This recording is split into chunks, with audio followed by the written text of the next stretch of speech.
அருமையான தேவ ஜனமே, இயேசு கிறிஸ்துவின் நாமத்துல உங்களை வாழ்த்தி நம்முடைய 16வது நாள் லெந்து தியானத்துக்கு உங்களை நான் வாழ்த்தி வரவேற்கின்றேன். கர்த்தருடைய கிருபை உங்களோடு கூட இருந்து இந்த தியானங்கள் உங்களுக்கு பிரயோஜனமாய் இருக்கும் என்று நான் ரொம்ப ஜெபிக்கிறேன். தேவ ஜனமே, கர்த்தர் ஆசீர்வதிப்பாராக. இன்றைக்கு தெரிந்து கொள்ளப்பட்ட பாடம் யோவான் 8வது அதிகாரம் 31வது வசனத்திலிருந்து 59வது வசனம். ஆபிரகாமுக்கு முன்பே நானே. ஜெபிப்போம்.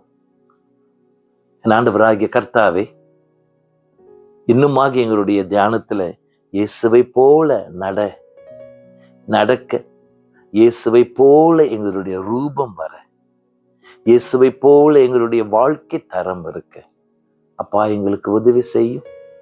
இயேசுவின் நாமத்தில் ஜெபிக்கிறோம் தகப்பனே, ஆமென். இந்த அதிசயமான புரட்சிகரமான நம்முடைய சிந்தையை உடைத்து போடுகின்ற ஒரு வார்த்தையை இயேசு கிறிஸ்து ஒரு கூட்டம் யூதர்களோடு கூட சொல்லுகிறார். இந்த யூதர்கள் இயேசுவோடு கூட ஒரு தர்க்கம் செய்து வருகிறார்கள். அந்த தர்க்கத்துல அஸ்திபாரம் என்ன தெரியுங்களா? நாங்கள் ஆபிரகாமின் சந்ததி, ஆபிரகாம் தான் எங்களுடைய அப்பா. ஆக்சுவலி உண்மையா நம்ம பார்த்தோம் என்றால் சில தெய்வீக சத்தியத்தை தப்பான தவறான சத்தியங்களை அவர்கள் வைத்திருந்தார்கள்.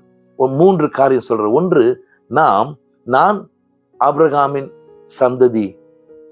2, ஆபிரகாம் நம்முடைய தகப்பன்.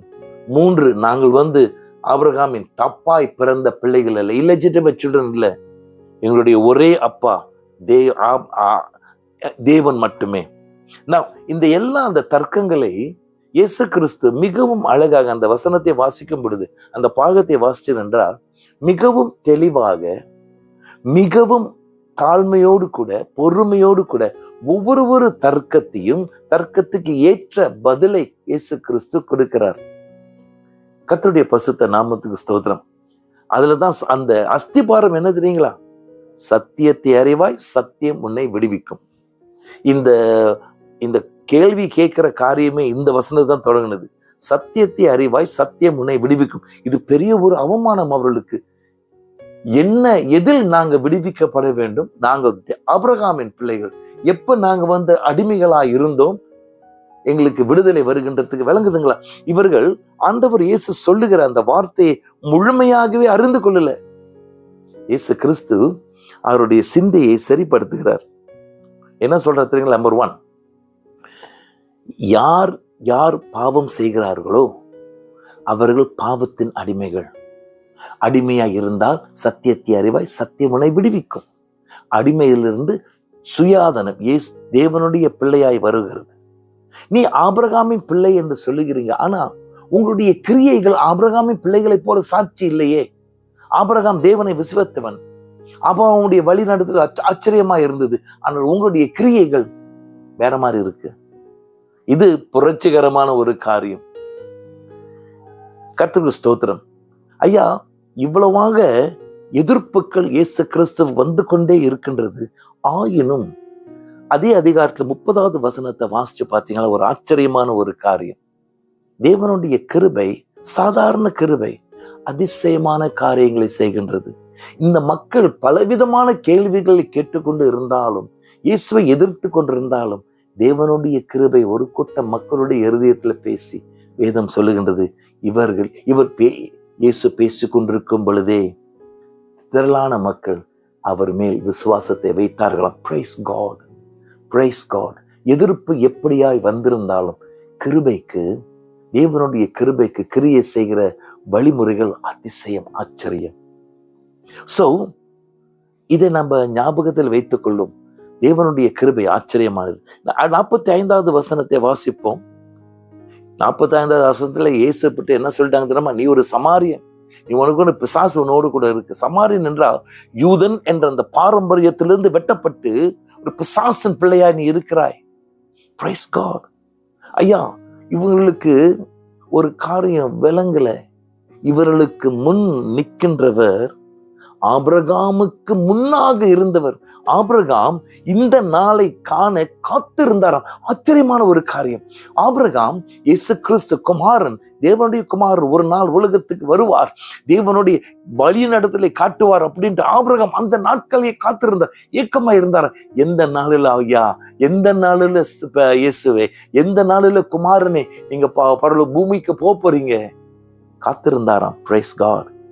4000 ஆண்டுகளுக்கு முந்தி நடந்த காரியம். ஆபிரகாம் மகிழ்ச்சியாய் காத்து கொண்டிருந்தாராம். இதெல்லாம் இந்த மக்களுக்கு அறிய முடியுமா? அறியல. தேவன் இவர்களுக்கு முன் நிக்கிறாரு, உணரல. அவர்களுடைய கண்ணுல ஒரு சாதாரண ஒரு மனுஷன், நேற்று முந்தானத்தை பார்த்த மாதிரி ஒரு பாவி, ஓய்வு நாள்ல கூட கிரியை செய்து கொண்டே இருந்து பாரம்பரியத்தை உடைத்து கொண்டே இருக்கிறார். எஸ், சில அற்புதங்களை செய்தார். இதுக்கு மேல செய்ய முடியுமா? உண்மையாகவே இதற்கு மேல இன்னும் பெரிய காரியம் செய்ய முடியும். அவர்களுக்கு முன்பாக இருக்கின்றவர் இயேசு கிறிஸ்து முழுமையாக மனிதன், முழுமையாக தேவன். உலகத்தை சிருஷ்டித்தவர் மட்டுமல்ல, அந்த சிருஷ்டிக்கு தன்னையே அந்த சிருஷ்டிக்கு கீழ்ப்படிய வைத்தவர். அந்த தன்னுடைய 33 வருஷம் எங்கெங்கேயோ தேவனா இருந்திருக்கலாம். ஆனா அந்த குறிப்பிட்ட இடத்துல தன்னை உருக்கி வைத்தவர், ஒடுக்கி வைத்தவர், லிமிட் பண்ணினவர். அவரை குறித்து அறியலையா? ஆமா, இதெல்லாம் ஏன்யா? இந்த பிரச்சனை எதற்கு? ஏன் வரணும்? பரலோகத்தை விட்டு ஏன் வரணும்? இந்த மாதிரி துப்புறாங்க, இந்த மாதிரி ஏசுறாங்க, இந்த மாதிரி அவரோடு கூட அநியாயமான அனாவசியமான தர்க்கங்களை வைத்து பேசுறாங்களே, ஏன்யா? கொஞ்சம் சிந்திச்சு பார்ப்போம். இயேசு கிறிஸ்து வந்தது உடைந்து போன உறவுகளை சீர்படுத்த, பிதாவோடு அனாதியாயிருந்த அந்த உறவை மறுபடியும் சீர்படுத்த இயேசு வந்தார். உடைந்து போனவர்கள் செய்தி.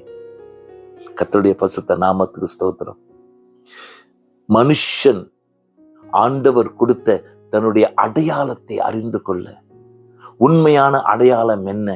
தேவனுடைய பிள்ளைகள். அது இயேசு கிறிஸ்து கொடுக்க வந்தார். அது ஒரு கிரீடமாக உனக்கும் எனக்கு கொடுக்க வந்தார். நான் யார்? சாதாரண மனுஷன், ஆயினும் தேவனுடைய பிள்ளை. பயங்கரமான ஒரு அறிக்கை, பயங்கரமான ஒரு வெளிப்படுத்துதல் இயேசு கொடுக்க வந்தார். தேவனுடைய நோக்கம் நம்முடைய வாழ்க்கையில என்ன என்று வெளிப்படுத்த வந்தவர். தேவனுடைய நற்செய்தி ஒரு கூட்ட மக்களுக்கு பகிர்ந்து கொள்ள நமக்கு உற்சாகம் கொடுத்தவர். நம்முடைய ஸ்தானத்தை புதுமையாக்கினவர்.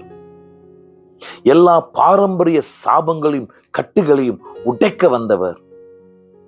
சில நேரத்தில் இயேசு கிறிஸ்துவை மிஸ் அண்டர்ஸ்டாண்ட் பண்ணிடுவோம், சரியாக அறியாதபடி இருந்து விடுவோம்.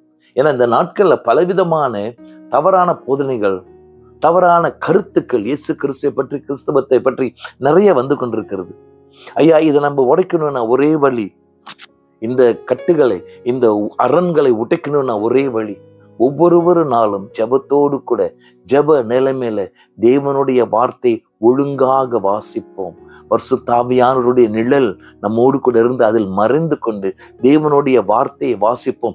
தேவனுடைய வார்த்தையை வாசிக்க வாசிக்க, ஒவ்வொரு நாளும் வாசிக்க ஒரு ஒழுங்காய் வாசிக்க ஜெபத்தோடு கூட வாசிக்க கர்த்தர் நம்மை அறியாதபடியே நமக்குள் அவருடைய ராஜ்யத்தை கட்டுகிறவராய் இருக்கிறார். அவருடைய உண்மையை வெளிப்படுத்துகிறவராய் இருக்கிறார். நம்மை பலப்படுத்துகிறவராய் இருக்கிறார்.